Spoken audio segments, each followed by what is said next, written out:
Peace and love, family. Peace and love. It's your boy Chris Enlightened coming back again with some more spiritual vittles. And today I'm going in on secondary ancestor offerings. Ooh, this is a good one, family. This is a good one. This is needed because most people who have their altars aren't even aware of secondary ancestor offerings. These are needed, family. So especially when you're going to be gone longer than 2 to 3 to 5 days. If you're going to be gone longer than 5 days, you make sure you have a secondary ancestral offering on your altar. You know, when I go out of town, I always add a little extra oomph, but that's just me. I have a secondary offering every day anyway, on top of my daily offering. Whatever I eat, I give my ancestors maybe 2/8 of what I eat. Just a small portion. They don't eat a whole meal all the time.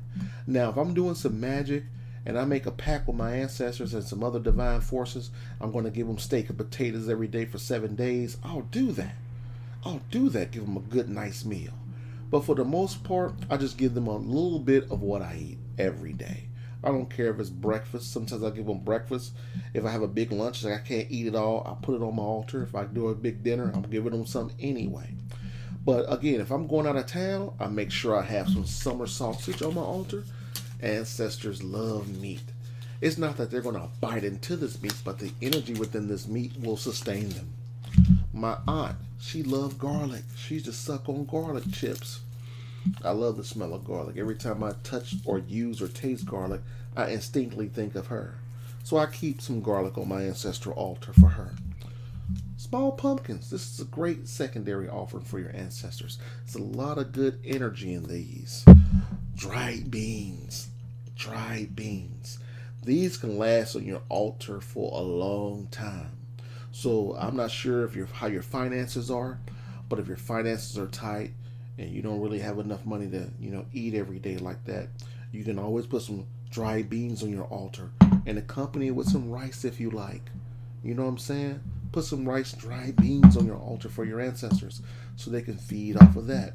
I keep a bottle of water on my altar. This is like holy water because I've said the miracle prayer, this Nisa Vijay Dharani, and the body of light mantra so many times over this water. This may dissolve any negative being that comes my way. I splash them with this right here. I'm gonna be winning. But again, it just stays on my altar. I haven't splashed it on anyone or anything like that. But I've infused it with so many divine prayers. I know it's powerful. Smells good too. Smells like winning juice. Wine. Miomi. This is a $50 bottle of wine that I keep on my ancestor altar. I don't want to give them no Wild Irish rose. I wanted to give them some good wine. And I haven't opened this. It's been on my altar for over 4 years. And it just stays there on my altar. Because I know some of my ancestors love to drink. Again, you can give daily offerings if you like. That's what I do every day. But I always keep some secondary offerings on my altar as well to give them a little more oomph. If I'm going out of town, I make sure I have more than one veggie on my altar. I usually put a bigger summer sausage, and all you need to do is put a little slit in it. You can keep this for months on your altar. Again, dried beans, dried rice, garlic, anything you choose. Your altar is nothing more than a physical representation of your spirituality. Whatever you like. If you like greens, put some greens on there. You know what I'm saying? You don't even have to cook them. You can cook them. You'd like to eat your greens cooked, right? So cook some greens to put on there. I don't want to say leave some cooked greens for a week on your altar. It may smell a little funny, But if you know you're going to be gone for a while, if you want to put some cooked greens on there, put a lid on it. So your house won't be smelling like greens when you get back after 5 days. But I don't take anything out the refrigerator and just throw it on my altar. I prepare it as if I was going to eat it. In the beginning, when I first started my altar, I used to taste all the food to let my ancestors know this is some good vittles here. I don't do that anymore because I've established a relationship with them. But you want to treat your ancestors like you want to treat yourself, like you want to eat. If you're eating filet mignon, scallops, shrimp, don't be putting peanut butter and jelly sandwiches on your altar. You know what I'm saying? Unless you got an ancestor that really love peanut butter and jelly sandwiches, and that was it. But you know, your ancestors know what you can give. Okay, family?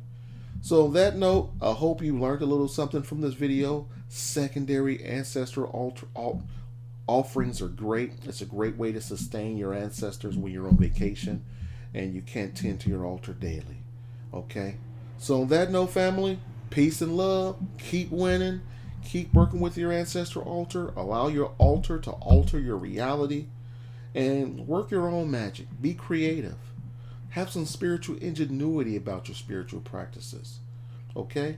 Because ultimately, it's your magic. You're the master of your own universe. Do with it as you please. Feel free to listen to me. Feel free to listen to me. But also, I want you to be creative and more of a doer. I want you to do things out of the ordinary. You know what I mean?